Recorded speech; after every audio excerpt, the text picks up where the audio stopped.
Добрый вечер. В эфире информационный выпуск Амшикшара. Сегодня премьер-министр Республики Абхазия Геннадий Гагуля провел рабочее совещание с руководителями органов Центрального управления. Члены правительства, в частности, обсудили возможность внесения поправок в положение о медико-социальной экспертной комиссии. Об этом сообщается на сайте правительства. Коснувшись темы контроля налично-денежного оборота, глава правительства поручил ответственным лицам разработать план по установке кассовых аппаратов в торговых точках Абхазии.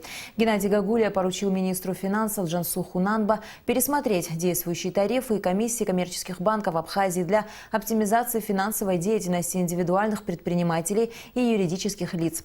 Члены правительства обсудили также возможность введения ограничения на курение табака в отдельных общественных местах и помещениях. С целью ограничения продажи алкоголя Геннадий Гагуля предложил разработать проект постановления, который запрещает продажу алкоголя с 23 вечера до 8 часов утра. Руководитель администрации президента Беслан Барцец принял главу региональной миссии УВКБ ООН Йоханнеса ван дер Клау, а также действующего руководителя управления Верховного комиссара ООН в Республике Абхазия по делам беженцев Азиза Рахджо и его преемника Арджуна Шереста. Как сообщает пресс-секретарь президента Наала Авицба, Йоханнес ван дер Клау проинформировал руководителя администрации президента о текущих программах и проектах УВКБ ООН в Республике Абхазия. Беслан Барцец поблагодарил Азиза Рахджо за проведенную работу и пожелал ему успехов в дальнейшей профессиональной деятельности. Он отметил, что для государства были полезны программы УВКБ в восточных районах Республики Абхазия, а также проекты в сфере сельского хозяйства. Арджун Шерест выразил готовность к работе, отметив, что ему предстоит изучить всю специфику работы в Республике Абхазия. В рамках инвестиционной программы содействия социально-экономическому развитию Абхазии в Гудауте проводится ряд ремонтно-восстановительных работ. Прокладывают водопровод, достраивают музей боевой славы. И сами жители не остаются безучастными к внешнему облику родного города. Алика Трапш продолжит тему. На улице Дзидзаря в Гудауте близится к завершению работы по прокладке водопроводных труб. Общая протяженность нового водопровода около 730 метров. Сейчас специалисты проводят установку арматуры водопровода. Лет 40 точно водопровод у нас не делался, это точно я могу сказать. А сейчас ведутся работы согласно инвестпрограмме. В данный момент мы заканчиваем установку запорной арматуры по улице Дзидзаря. Запорная арматура – это задвижки, которые позволяют нам, допустим, при ремонте отключить какой-то участок или подключить. То есть в будущем, чтобы было удобнее его обслуживать. После завершения работ по улице Дзидзаря водопроводные трубы проложат и на улицах Ардзенба, проспект Героев и 4 марта. По окончании работ на данных 4 улицах проложат асфальт. Также в рамках российской инвестпрограммы на главном мосту города по улице Дзидзаря ведутся ремонтно-восстановительные работы. Был произведен полностью демонтаж перил на одной из сторон. Сейчас проводится работа по установке новых перил. Будет установлено новое освещение, плафоны новые. В целом работы идут быстро. Погодные условия нам позволяют вести работы, в принципе, до сумерек.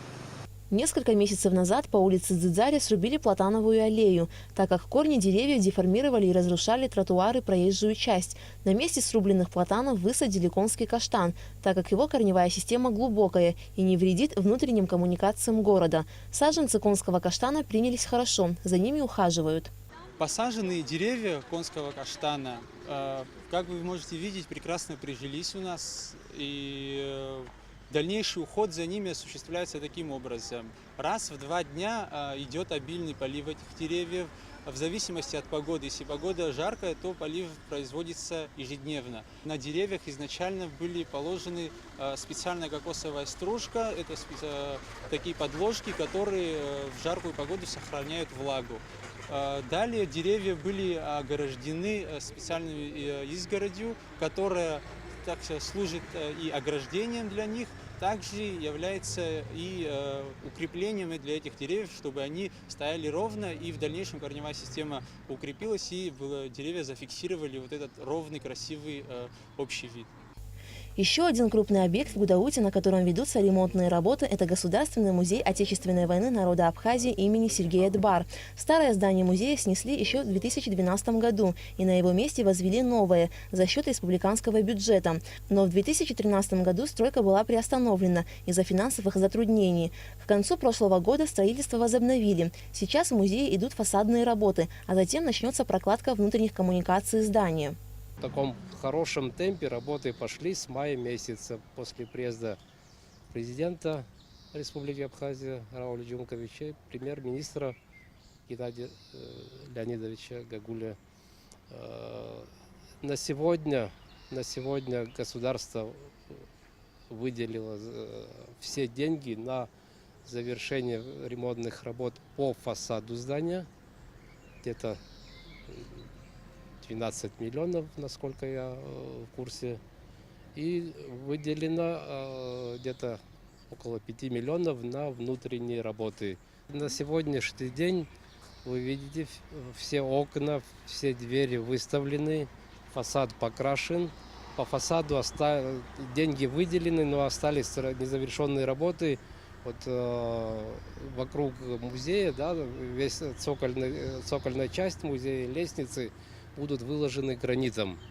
К слову сказать, и жители не остались безучастными в деле облагораживания родного города. Силами горожан часть Гудаутской набережной была реконструирована. Уложено более 500 метров тротуарной плитки и установлено до 30 фонарных столбов.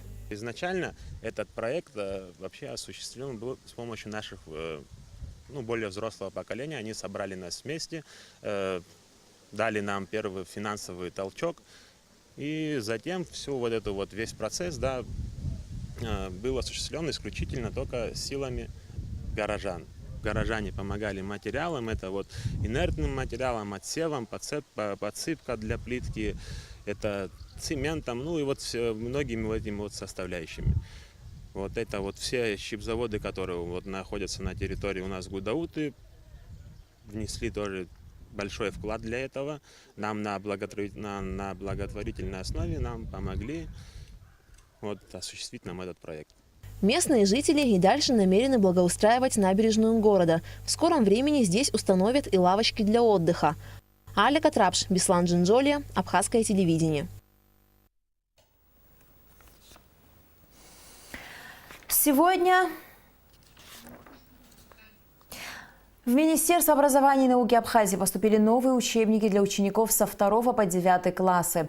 В школы страны передадут учебники по различным предметам: математика, русская литература, абхазская литература, абхазский язык, а также пособия для учителей. Все учебные пособия предназначены для национальных школ, но общий тираж издаваемых учебников в год будет составлять до 100 тысяч экземпляров. Запланированная сумма, ежегодно выделяемая на издание и переиздание школьных учебников, 15 миллионов рублей. Министерство образования, как известно, проводит плановую работу по издательству учебников для школ Республики Абхазия. Сам учебный материал необходимо, конечно, постоянно вносить там изменения, дополнения, которые происходят согласно веяниям времени, появлением новых методических указаний, пособий, изменения в учебную программу, учебный план. Соответственно, учебники требуют постоянного обновления. Буквально неделю назад мы получили буквально последнюю партию, которую мы отправили в печать. Учебники новые, они ни в какой мере не уступают своим зарубежным аналогам. В последние годы мы активно увеличиваем объемы финансирования с 5 миллионов в 2014 году до 15 миллионов. Мы довели. У нас сегодня уже даже, честно говоря, не хватает мощности склада для того, чтобы эту всю учебную литературу хранить. Сегодня Абаза ТВ отмечает свое 11-летие. С днем рождения первый независимый абхазский телеканал поздравил президент Рауль Хаджимба. С первых дней работы Абаза ТВ оперативно и беспристрастно представляет своей аудитории информационный продукт высокого качества. За этим результатом стоит каждодневный кропотливый труд всего коллектива, отмечается в частности в поздравлении. Мы присоединяемся к многочисленным поздравлениям и желаем коллегам из Абаза ТВ творческих успехов. Пункт выдачи полисов обязательного медицинского страхования в Ткварчале функционирует с 16 мая. За месяц обслуживания принято свыше 1300 заявок на получение полисов ОМС. О том, как проходит процедура оформления документов на получение обязательного медицинского страхования в Ткварчале, в нашем следующем сюжете. В центральной районной больнице города Ткварчал вот уже более месяца работает пункт выдачи полисов обязательного медицинского страхования. Заявки от граждан принимают 2 специалиста российской страховой компании. За это время здесь оформлено 1337 заявок на получение полисов ОМС. На данном этапе большого скопления людей в пункте не наблюдается. Одна из причин этого – отсутствие у многих граждан действительных российских паспортов. Проблема в том, что не у всех есть российское гражданство, поэтому цифра такая маленькая. Но у нас продолжается регистрация, приводят документы в порядок, и я думаю, что мы дальше продолжим регистрацию и выдачу страховых полисов. В Тхуарчале прием заявок на получение полисов обязательного медицинского страхования проходит в будние дни с 9 до 17 часов, в субботу до 13:00. Заявителю необходимо быть гражданином Абхазии и иметь гражданство Российской Федерации. Документы должны быть действительными, то есть не просроченными. Также при оформлении документов не обязательно личное присутствие гражданина, то есть подать документы и получить готовый полис может и член его семьи. С оформлением полиса ОМС у жителей Тхуарчалского района, как и у всех граждан России, постоянно проживающих в Абхазии, появится возможность бесплатно получить квалифицированную помощь в российских медицинских учреждениях. В конце месяца, прошлого месяца сдали документ, но мы уже получили бумагу, то что 1 августа мы получим именно полис. Я считаю, что выехать за границу, то есть в Россию, будет целесообразно с полисом.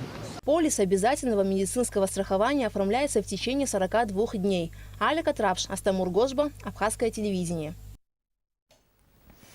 В Министерстве обороны прошел День литературы. Мероприятие было проведено по инициативе Союза писателей Абхазии. Председатель Союза Вахтанг Абхазов в своем выступлении отметил, что подобные встречи проводятся нередко. Их цель – привить читателям любовь к родному языку и литературе. А сегодняшнее мероприятие приурочено к десятилетию признания независимости Абхазии Российской Федерации и 25-летию со дня победы в Отечественной войне народа Абхазии. В мероприятии участвовал советник президента Владимир Зантария, который зачитал стихи добровольца Александра Бардадыма, погибшего в Отечественной войне Абхазии. Были также зачитаны стихи из Золотого фонда абхазской литературы. На вечере присутствовали также поэт Теренчаня, поэтесса Гунда Квициния, главный редактор журнала «Алашер» Анатолий Лагвилава, поэт-публицист Игорь Хварцкий. В Фесунском храме состоялся ежегодный совместный концерт учащихся музыкальной школы при Сухумском государственном музыкальном училище имени Алексея Чичба и Государственного камерного оркестра под управлением заслуженного артиста Абхазии Давида Терзяна. Об этом сюжет подготовленный нашими коллегами из Гагра ТВ. На протяжении 8 лет у воспитанников музыкальной школы при Сухумском государственном музыкальном училище имени Чичба есть возможность раз в год выступить на одной сцене с Государственным камерным оркестром Республики Абхазия под руководством главного дирижера и заслуженного артиста Республики Абхазия Давида Терзяна. В проекте концерта кросса участвуют юные музыканты, победители и лауреаты международных и республиканских конкурсов. Все детки ждут этого дня, потому что возможность играть с оркестром – это очень редкий случай, и год раз имеют возможность все те детки, которые прошли прослушивание, лауреаты, номинанты каких-то гран-при и всяких премий, мы даем возможность выступить с оркестром. Это стимул для наших детей, которые имеют большое будущее и талант, который нужно раскрывать с помощью таких проектов и таких концертов. И за эти 8 лет мы добились уже успехов, и результаты есть, потому что наши детки учатся в Московской консерватории, в Краснодарской консерватории. Многие уже вернулись и уже в наших рядах. Коллектив Сухумского государственного музыкального училища имени Чичба выражает благодарность Государственному камерному оркестру, в частности главному дирижеру Давиду Терзяну, за предоставленную возможность юным артистам сыграть с ними на одной сцене, ведь это является огромным стимулом для них. Вообще игра с оркестром – это всегда очень сложно, ответственно и одновременно очень интересно. Маленькое волнение, безусловно, присутствует как у наших юных исполнителей, так и у преподавателей. Но я думаю, что это своеобразный импульс для вдохновения. Ребята сыграли на скрипке, пианино, фортепиано и саксофоне. На сцене прозвучали композиции великих классиков. И в завершении выпуска о погоде. По сообщению Гидрометцентра, завтра в Абхазии ожидается преимущественно ясная погода. Температура воздуха ночью 19-24, днем 30-35 градусов. Температура морской воды 25 градусов.